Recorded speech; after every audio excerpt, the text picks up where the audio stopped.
ಮತ್ತೆ ಸಿಎಂ ಸ್ಥಾನ ಬಿಟ್ಕೊಡುವ ಮಾತನಾಡಿದ್ದಾರೆ ಎಚ್.ಡಿ. ಕುಮಾರಸ್ವಾಮಿ. ಇದು ಸಂಬಂಧಪಟ್ಟಂತೆ ಬ್ರೇಕಿಂಗ್ ನ್ಯೂಸ್ ಬರ್ತಿದೆ.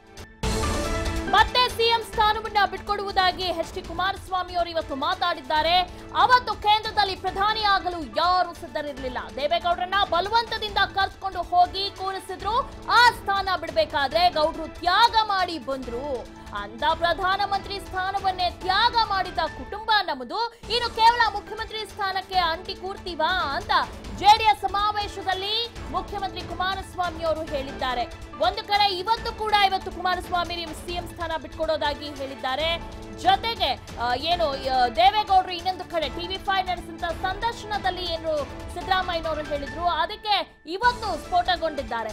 ಸೊ ಎಲ್ಲೋ ಒಂದ್ ಕಡೆ ತಂದೆ ಮಗ ಇಬ್ರು ಕೂಡ ಮೈತ್ರಿ ಸರ್ಕಾರ ಅಂದ್ರೆ ಕಾಂಗ್ರೆಸ್ ಏನ್ ಬೆಂಬಲವನ್ನ ನೀಡಿದೆ, ಕಾಂಗ್ರೆಸ್ ಬಗ್ಗೆ ಸ್ವಲ್ಪ ಅಸಮಾಧಾನಗೊಂಡಿದ್ದಾರೆ. ಸ್ವಲ್ಪ ಅಲ್ಲ, ಜಾಸ್ತಿ ಅಂತಾನೆ ಹೇಳ್ಬೋದು. ಯಾಕಂದ್ರೆ ಸತತ ಇದು 2ನೇ ಬಾರಿ ಕುಮಾರಸ್ವಾಮಿ ಅವರು ಹೇಳೋದು, ನಾನು ಮುಖ್ಯಮಂತ್ರಿ ಸ್ಥಾನವನ್ನ ಕೊಡೋದಾಗಿ ರೆಡಿ ಇದ್ದೀನಿ ಅಂತ. ಅಂದ್ರೆ 2 ದಿನಗಳ ಹಿಂದೆನೂ ಅದೇ ರೀತಿ ಹೇಳಿದ್ರು, I am ready to step down ಅಂತ. ಸೊ ಪದೇ ಪದೇ ಕುಮಾರಸ್ವಾಮಿ ಅವರು ಈ ರೀತಿ ಹೇಳಿಕೆಯನ್ನ ನೀಡ್ತಿರೋದ್ರಿಂದ ಮುಂದೆ ಮೈತ್ರಿ ಸರ್ಕಾರ ಏನಾಗಬಹುದು, ಎಲ್ಲೋ ಈಗಿನ ಪರಿಸ್ಥಿತಿ ನೋಡ್ತಾ ಇದ್ರೆ ಸಂಕಷ್ಟದಲ್ಲಿದೆ ಅಂತಾನೆ ಹೇಳ್ಬಹುದು.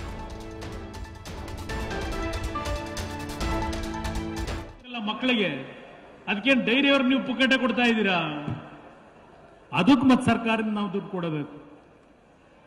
ಇದು ಕುಮಾರಸ್ವಾಮಿ ಮಾಡಿರೋ ಅನ್ಯಾಯ ನನ್ನಿಂದ ಆಗಿದೆಯಾ? ಇದು ಪಾಪ ವಾಟ್ಸಪ್ ಅಲ್ಲಿ ನೀವು ದೂರಿದ್ರೆ ನನಗೇನು ಈ ಅಧಿಕಾರ, ನನಗೇನು ಶಾಶ್ವತವಾಗಿ ಇರಕ್ಕಾಯ್ತದ? ಅಲ್ಲಿ ಕೂತಿದಾರಲ್ಲ ನನಗೆ ಜನ್ಮ ಕೊಟ್ಟಂತ ನನ್ನ ತಂದೆ, ಈ ನಾಡಿನ ಜನತೆ ನೀವು ಅರ್ಥ ಮಾಡ್ಕೊಳ್ಳಿ. 16 ಸೀಟ್ ಗೆಲ್ಲಿಸ್ಕೊಟ್ರಿ ಕರ್ನಾಟಕ ರಾಜ್ಯದ ಜನತೆ ಮೊದಲನೇ ಬಾರಿಗೆ ದೇವೇಗೌಡರು ಮುಖ್ಯಮಂತ್ರಿಗಳಿದ್ದಾಗ. ಅವತ್ತು ಅವರೇ ಪ್ರಧಾನಮಂತ್ರಿಗಳಾದರು. ಎಲ್ಲ ಫೋರ್ಸ್ ಮಾಡಿ ಬಲವಂತ ಮಾಡಿ ಅವತ್ತು ಯಾರು ಜವಾಬ್ದಾರಿ ತಗೊಳ್ಳೋಕೆ ತಯಾರಾಗಿಲ್ಲ. ವಿ.ಪಿ. ಸಿಂಗ್ ಅವರು ಆಗಲ್ಲ ಅಂತ ಹೋದ್ರು. ಪಶ್ಚಿಮ ಬಂಗಾಳದ ಮುಖ್ಯಮಂತ್ರಿ ಜ್ಯೋತಿ ಬಸು ನಾನು ಬರಲ್ಲ ಅಂದ್ರು. ಕೊನೆಗೆ ಎಲ್ಲರೂ ಫೋರ್ಸ್ ಮಾಡಿ ತಗೊಂಡೋಗಿ ಕೂರಿಸಿದ್ರು. ಇಲ್ಲಿಂದ ಕರ್ಕೊಂಡೋಗಿ ದೆಹಲಿಗೆ 10 ತಿಂಗಳು ಪ್ರಧಾನಮಂತ್ರಿಗಳಾಗಿದ್ರು. ಅವತ್ತು ರಾಜೀನಾಮೆ ಕೊಡಬೇಕಾಗಿ ಬಂದಾಗ ಅಂತ ಪ್ರಧಾನಮಂತ್ರಿ ಸ್ಥಾನನೇ ಲೆಕ್ಕಕ್ಕಿಡದೆ ರಾಜೀನಾಮೆ ಕೊಟ್ಟು ಬಂದಂತ ಕುಟುಂಬ ಇದು. ಅವ್ರ ನೆರಳಿನಲ್ಲಿ ನಾವು ಬದುಕ್ತಾ ಇದ್ದೇವೆ. ಅವ್ರ ನೆರಳಿನಲ್ಲಿ ಪ್ರಧಾನಮಂತ್ರಿ ಸ್ಥಾನನೇ ಸುಲಭವಾಗಿ ಬಿಟ್ಟು ಬಂದಂತವರು ಈ ಮುಖ್ಯಮಂತ್ರಿಗಿರಿಗೆ ನಿಮಗೂ ದ್ರೋಹ ಮಾಡಿ ಇದಕ್ಕೆ ಕಂಟ್ಕೊಂಡು ಕೂತ್ಕೋತೀವ ನಾವು? ಹಾಲು ಕೊಡ್ತಿರಲ್ಲ. ಓಕೆ, ಬಗ್ಗೆ ಹೆಚ್ಚಿನ ಮಾಹಿತಿಯನ್ನ ನೀಡ್ತಾರೆ ನಮ್ಮ ಪೊಲಿಟಿಕಲ್ ರಿಪೋರ್ಟರ್ ಕಿರಣ. ಒಂದು ಕಡೆ ತಂದೆ ಇವತ್ತು ಮಾಜಿ ಸಿಎಂ ವಿರುದ್ಧ ಸ್ಫೋಟಗೊಂಡಿದ್ದಾರೆ, ಒಂದು ಕಡೆ ಮಗನೂ ಕೂಡ ಮತ್ತೊಮ್ಮೆ ರಾಜೀನಾಮೆ ನೀಡುವ ವಿಚಾರವನ್ನ ಮತ್ತೊಮ್ಮೆ ಹೇಳಿದ್ದಾರೆ. ಜೊತೆಗೆ ಒಂದು ಎಕ್ಸಾಂಪಲ್ ಕೂಡ ಕೊಟ್ಟಿದ್ದಾರೆ, ಈ ಹಿಂದೆ ಪ್ರಧಾನಮಂತ್ರಿ ಸ್ಥಾನವನ್ನೇ ತ್ಯಾಗ ಮಾಡಿದ ಕುಟುಂಬ ನಮ್ಮದು, ಇದ್ಯಾವುದು ಕೇವಲ ಮುಖ್ಯಮಂತ್ರಿ ಸ್ಥಾನಕ್ಕೆ ಅಂಟಿ ಕೂರ್ತೀವಾ ಅಂತ. ಎಲ್ಲೋ ಒಂದ್ ಕಡೆ ಇವರು ಮಾತುಗಳನ್ನ ಕೇಳ್ತಾ ಇದ್ರೆ ಮುಂದೆ ಏನಾಗಬಹುದು ಅನ್ನೋ ಪ್ರಶ್ನೆ ಬರ್ತಾ ಇದೆ ಇಲ್ಲಿ.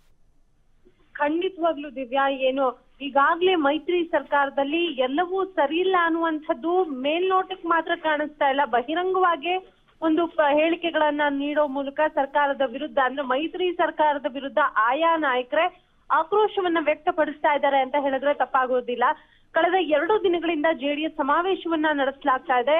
2 ದಿನ ನಡೆದ ಸಮಾವೇಶದಲ್ಲೂ ಸಹ ಏನು ಕಾಂಗ್ರೆಸ್ ಪಕ್ಷದ ವಿರುದ್ಧ ವಾಗ್ದಾಳಿಯನ್ನ ನಡೆಸಿದ್ದಾರೆ. ಅಂದ್ರೆ ಕುಮಾರಸ್ವಾಮಿ ವಿರುದ್ಧ ಹೇಗಂದ್ರೆ ಹಾಗೆ ಮಾತಾಡ್ತಿದ್ದಾರೆ ಅನ್ನುವಂತಹ ಒಂದಷ್ಟು ಆಕ್ರೋಶವನ್ನ ಮುಖಂಡರು ವ್ಯಕ್ತಪಡಿಸಿದ್ರೆ, ನಾನ್ ಮಾಡ್ತಾ ಇರುವಂತಹ ಪ್ರತಿ ಕೆಲಸವನ್ನ ಬೆಟ್ಟು ಮಾಡಿ ತೋರಿಸಲಾಗ್ತಾ ಇದೆ.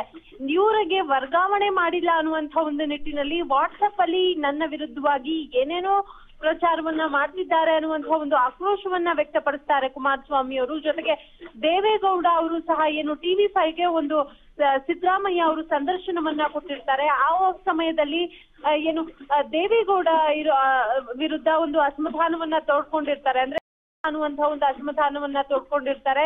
ಅದನ್ನ ಇವತ್ತು ವೇದಿಕೆಯಲ್ಲಿ ಪ್ರಸ್ತಾಪಿಸಿದಂತಹ ದೇವೇಗೌಡರು ತೀವ್ರವಾದಂತಹ ಒಂದು ಆಕ್ರೋಶವನ್ನ ವ್ಯಕ್ತಪಡಿಸ್ತಾರೆ. ಅವರು ನಮ್ಮ ಪಕ್ಷದಲ್ಲಿ ರಾಜ್ಯಾಧ್ಯಕ್ಷರಾದಂತಹ ಸಂದರ್ಭದಲ್ಲಿ ಏನೇನೂ ಕೆಲಸ ಮಾಡಿಲ್ಲ, ಆದ್ರೆ ನಾನ್ ಸಿಎಂ ಮಾಡಿಲ್ಲ ಅನ್ನುವಂತಹ ಒಂದು ಏನು ಹೇಳಿಕೆಯನ್ನ ನನ್ನ ವಿರುದ್ಧ ಕೊಟ್ಕೊಂಡು ಹೋಗ್ತಾ ಇದ್ದಾರೆ ಅನ್ನುವಂತಹ ಒಂದು ಆಕ್ರೋಶವನ್ನ ಮಾಡ್ತಾರೆ. ನಮಗೂ ಒಂದು ತಾಳ್ಮೆ ಇರುತ್ತೆ, ಅದು ಎಲ್ಲಿವರೆಗೂ ಇರುತ್ತೆ ಅನ್ನುವಂಥದ್ದನ್ನ ನಾವು ನೋಡ್ತೀವಿ ಅನ್ನುವಂತಹ ಒಂದು ಹೇಳಿಕೆಯನ್ನು ಕೊಟ್ಟಿದ್ದಾರೆ ದಿವ್ಯಾ. ಓಕೆ, ಧನ್ಯವಾದಗಳು ತಮ್ಮ ಮಾಹಿತಿಗಾಗಿ.